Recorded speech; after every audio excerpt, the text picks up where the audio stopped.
الشیطان الرجیم بسم اللہ الرحمن الرحیم وقل رب زدنی علما صدق اللہ مولانا العظیم وقال رسول اللہ صلی اللہ علیہ وآلہ وسلم ان العلماء ورثۃ الانبیاء او کما قال علیہ الصلاۃ والسلام وقال رسول اللہ صلی اللہ علیہ وآلہ وسلم ایضا یشفع یوم القیامت الانبیاء والعلماء والشہداء والحفاظ او کما قال علیہ الصلاۃ والسلام۔ میرے انتہائی محترم بانی جلسہ پیر طریقت حضرت علامہ پیر شفیق الرحمن صاحب قادری ہزاروی دامت برکاتہ العالیہ، ہمارے صدر محترم مجاہد اسلام حضرت پیر صابر شاہ صاحب دامت برکاتہ العالیہ، ہمارے ملک کے بلکہ عالم اسلام کے عظیم خطیب اور مرشد اور رہنما حضرت پروفیسر علامہ ساجد الرحمن صاحب دامت برکاتہ العالیہ، دیگر علماء مشائخ معززین بزرگوں دوستوں، خصوصاً علماء طلباء جو فارغ ہوئے ہیں، حفاظ قراء، سب سے پہلے تو میں قاری صاحب کو مبارکباد پیش کرتا ہوں۔ قاری صاحب نے بڑے تھوڑے وقت میں مدرسہ کو بڑی ترقی دی ہے۔ ادھر یہ عظیم شان عمارتیں قائم ہوئی ہیں، ادھر روڈ پر ایک بہت بڑا مرکز بن رہا ہے، اور بڑے تھوڑے وقت میں یہ سارا کام ہوا، اور بتا رہے تھے کہ یہ بچہ 7 مہینے میں حافظ بنا ہے۔ ہمارے مدرسوں میں تو 7 مہینوں میں نہ 2 پارے پڑھتے ہیں، یا 3 پارے یا 4۔ یہ ان کی کرامت ہے قاری صاحب کی، یا پھر پیروں کی کرامت ہے جو سرپرستی کرتے ہیں ان مشائخ اعظام کی، کہ اس جامعہ سے 7 مہینے میں بچہ حافظ بن رہا ہے۔ کیا نام بتایا جی بچے کا؟ سیاب، حافظ سیاب صاحب، ماشاءاللہ 7 مہینے میں۔ یہ بڑی ایک عجیب بات ہے جی۔ پہلے ہم سنا کرتے تھے کہ امام محمد نے 7 دن میں قرآن پاک حفظ کیا، فلاں نے اتنے دنوں میں کیا، فلاں نے اتنے دنوں میں کیا، لیکن اب تو یہ باتیں صرف کہی جاتی ہیں، کوئی عملی طور پر تو کوئی ایسی چیز نہیں ملتی۔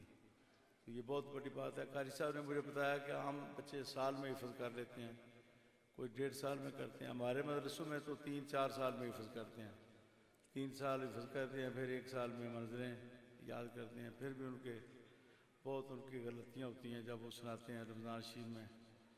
تو اس جامعہ کی یہ خاص کارکردگی ہے۔ تو میں ان سب بچوں کو، ان کے والدین کو، ان کے خاندانوں کو، ان کے دوستوں کو مبارکباد پیش کرتا ہوں۔ اور جو علماء بن گئے وہ تو حضور نبی کریم کی مسند پر آ گئے، آپ کی سیٹ پر وہ بیٹھ گئے۔ یہ محراب حضور نبی کریم صلی اللہ علیہ وآلہ وسلم کی سیٹ ہے، اس کے بڑے تقاضے ہیں، اس کے بڑے تقاضے ہیں۔ اس کا ایک تقاضا تو یہ ہے کہ آدمی تکلیفیں اٹھانے کے لیے تیار ہو جائے، دین کے لیے مصیبتیں برداشت کرنے کے لیے تیار ہو جائے، محنت کے لیے تیار ہو جائے۔ حضور نبی کرم صلی اللہ علیہ وآلہ وسلم کبھی کسی مصیبت میں گھبرائے نہیں، کبھی پریشان نہیں ہوئے۔ ایک مرتبہ بھی آپ کی سیرت میں نہیں ملتا کہ آپ پریشان ہو گئے ہوں۔ اگر کوئی گھبرا بھی گیا تو اس کو کہا لا تحزن ان اللہ معنا، گھبرانے کی، پریشان ہونے کی کوئی ضرورت نہیں، اللہ ہمارے ساتھ ہے۔ کبھی حضور پریشان نہیں ہوئے ساری زندگی۔ یہ بھی آپ کی صداقت کی علامتوں میں سے ایک علامت ہے کہ بڑے بڑے مشکل حالات آئے، حضور نبی کریم کبھی نہیں گھبرائے۔ دوسرا یہ جو منصب ہے محنت کا تقاضا کرتا ہے۔ حضور نبی کریم صلی اللہ علیہ وآلہ وسلم نے، میں نے جو پڑھا ہے کہ آپ نے کبھی کسی کو نہیں کہا میں بیمار ہوں، میں تھکا ہوا ہوں، میں سفر سے آیا ہوں۔ جب بھی کوئی پوچھنے والا پوچھتا تو آپ جواب دیتے، پوچھنے والے پوچھ کر چلے جاتے، پھر آخر میں حضور اٹھتے۔ کبھی یہ نہیں ہوا کہ کسی نے مسئلہ پوچھا، حضور نے فرمایا میں کل بتاؤں گا، آج نہیں۔ ہاں وحی کے سلسلہ میں یہ ہے کہ بعض اوقات وحی کا سلسلہ جو ہے اس کا انتظار ہوتا تھا، پھر فرماتے وحی آئے گی تو اس کا فیصلہ وہی کرے گی، ورنہ جو چیزیں آپ سے متعلق ہوتی تھیں آپ بتاتے تھے۔ اور یہ آپ صلی اللہ علیہ وآلہ وسلم کی عظمتوں میں سے ایک عظمت ہے کہ آپ کبھی تھکے نہیں، نہ آپ نے کبھی عذر کیا کہ میں بوڑھا ہو گیا ہوں، میں بیمار ہوں، میری مصروفیات ہیں۔ تو یہ علماء جو بیٹھتے ہیں حضور کی سیٹ پر، ان العلماء ورثۃ الانبیاء، اس کا معنی ہے کہ انہوں نے تھکنا نہیں ہے بالکل، انہوں نے دن رات دین کی خدمت کرنی ہے، ملت کی خدمت کرنی ہے، قوم کی تربیت۔ اب قوم کی تربیت کی بہت ضرورت ہے، اصل تو حکمرانوں کو تربیت کرنی چاہیے، کیونکہ لوگ جو ہیں نا وہ حکمرانوں کے پیچھے چلتے ہیں اور ان کی زندگی کو فالو کرتے ہیں۔ حکمرانوں کا تو ستیہ ناش ہو گیا، ہمارے تربیت کیا ہے وہ تو قوم کو تباہ کر رہے ہیں، قوم کو کرپٹ کر رہے ہیں، قوم کو جھوٹ سکھا رہے ہیں، قوم کو بددیانتی سکھا رہے ہیں، قوم کو غلط راستوں پر چلا رہے ہیں، بے روی پیدا کر رہے ہیں قوم کے اندر۔ اصل تو یہ کام حکمرانوں کا ہوتا ہے، لیکن پھر علماء کا بھی ایک اثر رسوخ ہوتا ہے، ایک ان کی آواز ہوتی ہے، یہ محراب و منبر کے وارث ہوتے ہیں، یہ حضور نبی کریم کی سیٹ پر بیٹھنے والے ہوتے ہیں۔ تو اب علماء جو ہیں یہ قوم کی تربیت پر توجہ دیں۔ آج کل ہمارے یہ بھی قصور ہے، مسجد میں نماز پڑھائی تو فوراً کھسکنے والی بات کی، چلو ٹیوشن پڑھاتے ہیں یا پھر کوئی کسی اور کام میں لگ جاتے ہیں۔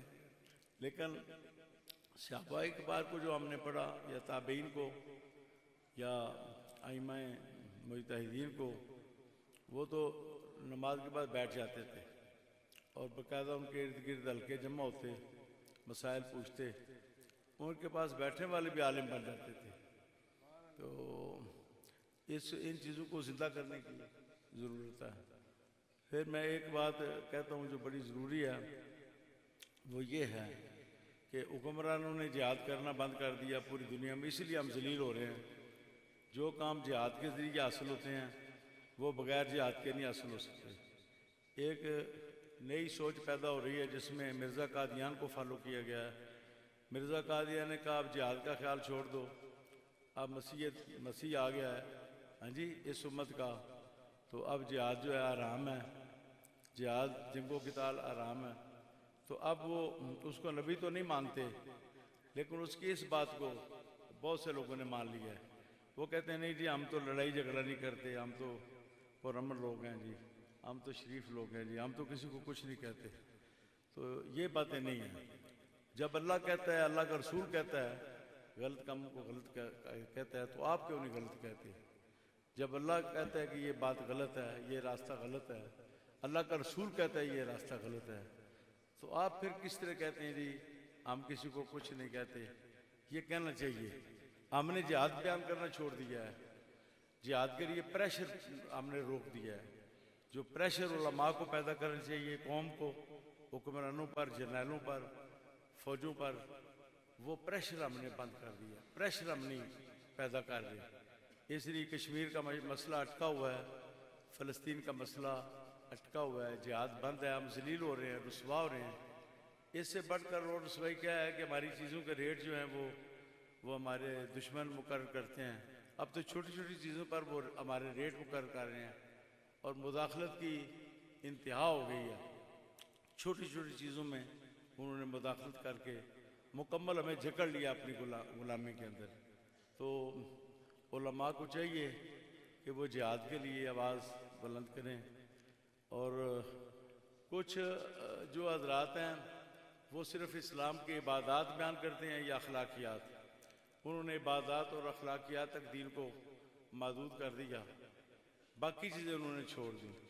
حالانکہ یہ دین جو ہے یہ کامل دین ہے، الیوم اکملت لکم دینکم، اس میں تو سیاسی نظام ہے، زبردست سیاسی نظام ہے، یہ سیاسی دین ہے، یہ دین محمدیہ جو ہے یہ سیاسی دین ہے۔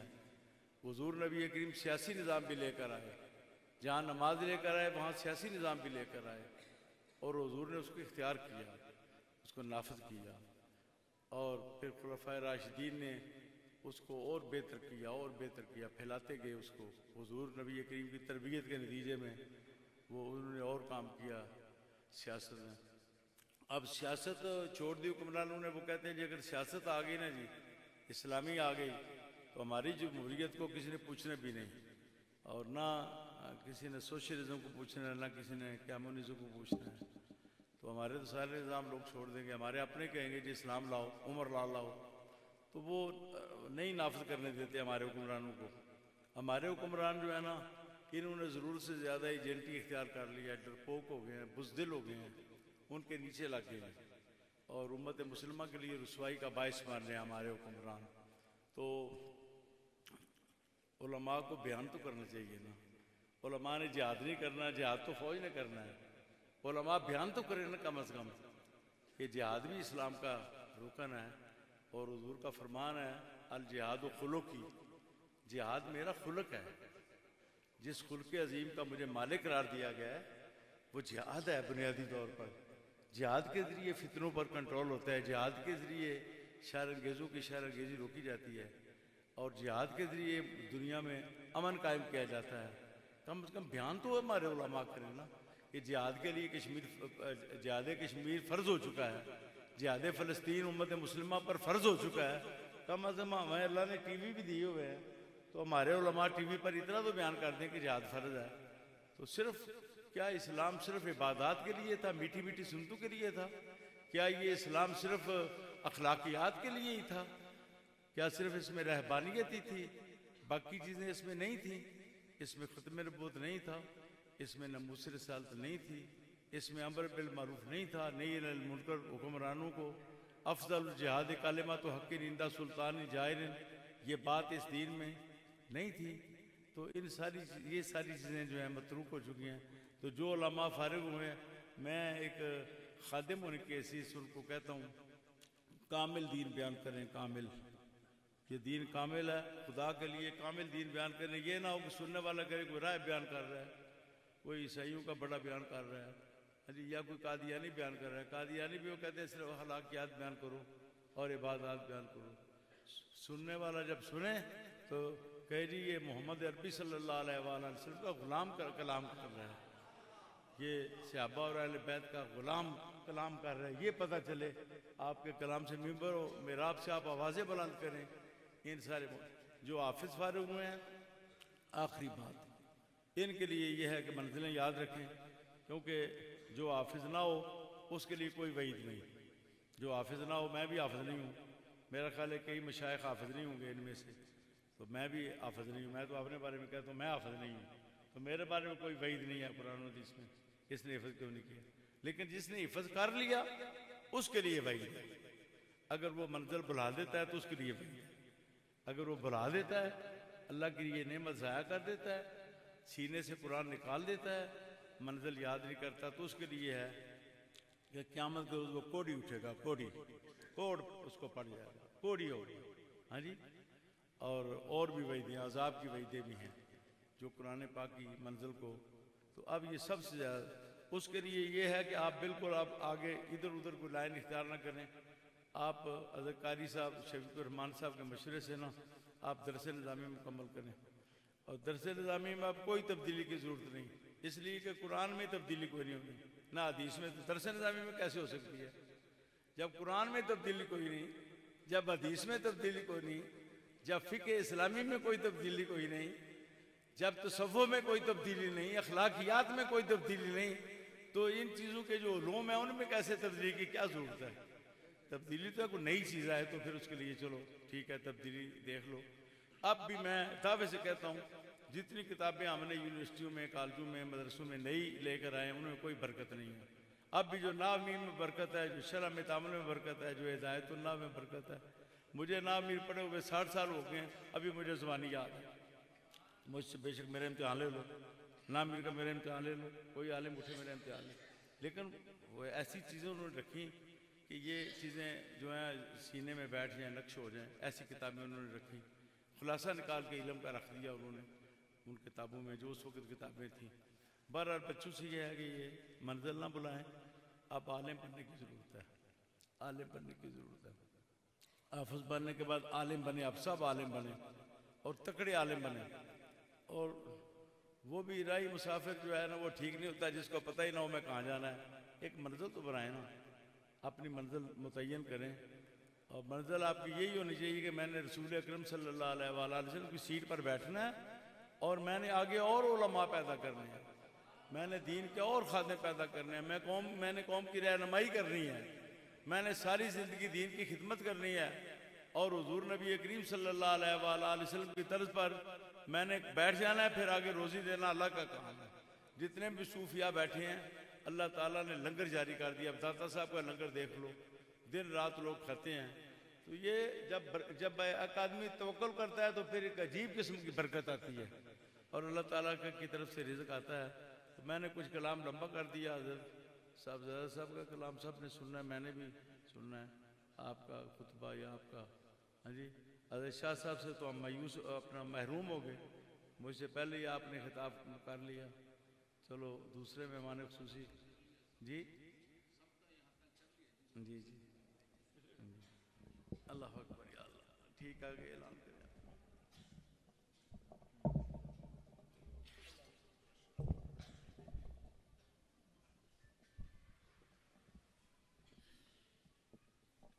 آج چونکہ 5 فروری کا دن ہے, یوم یکجہتی کشمیر بھی ہے, اس لیے پیر صاحب نے ضرورت بھی سمجھی اور ضرورت بھی تھی, جہاد ضرورت ہے. اللہ تعالیٰ ہم سب کو پیر صاحب کا یہ جذبہ ہے, اللہ اس کی قدر کی بھی توفیق عطا فرمائے, اور اللہ ان کی ان کی صالحات ہیں باقیات ہیں اللہ ان پہ عمل کی توفیق عطا فرمائے. ایک گاڑی ہے جو AFC 428 نمبر ہے, باہر کھڑی ہے, جس کی وجہ سے ساری پیچھے گاڑیاں کھڑی ہیں, مہربانی کر کے وہ گاڑی رستے سے ہٹا دیں. اور ہماری اسی بزم میں ہمارے راولپنڈی سے علامہ فیروز الدین صاحب تشریف فرما ہوئے, اور مفتی اہل سنت حضرت علامہ مولانا مفتی محمد ایوب ہزاروی صاحب, اور خطیب ہزارہ حضرت علامہ مولانا محمد بخش ہزاروی صاحب, اور حضرت شاہ صاحب استانہ عالیہ سعید آباد شریف سے, اور مفتی اہل سنت حضرت علامہ مولانا ابو ساجد غلام سرور ہزاروی صاحب آپ تشریف فرما ہوئے. جملہ علماء کو اس مجلس میں آمد پر تہ دل سے ان کے مشکور بھی ہیں اور شکریہ ادا کرتے ہیں, خوش آمدید کہتے ہیں. انتہائی ادب کے ساتھ عظیم مذہبی سکالر حضرت علامہ پروفیسر ڈاکٹر صاحب زادہ پیر ساجد الرحمان صاحب سے ادباً گزارش کر رہا ہوں آپ اپنے مواعظ اسنا سے ہم سب کو مستفید فرمائیں. کافی دیر سے بڑے خاموش بیٹھے ہوئے ہیں. چاہیے تو یہ تھا کہ جب جہاد کی بات ہو رہی تھی تو ہمارا جذبہ جہاد بھڑک اٹھتا اور ہم اس جذبے کا اظہار کرتے اور نعرہ تکبیر اور نعرہ رسالت کی صدا بلند ہوتی. لیکن چونکہ بات باتوں تک ہی ہے, اللہ ہم سب کو عملی طور پر بھی عمل کی توفیق عطا فرمائے. نعرہ تکبیر, نعرہ رسالت, نعرہ تکبیر, نعرہ تکبیر, نعرہ رسالت, نعرہ حیدری, نعرہ تحقیق, علماء اہل سنت, عظمت قرآن.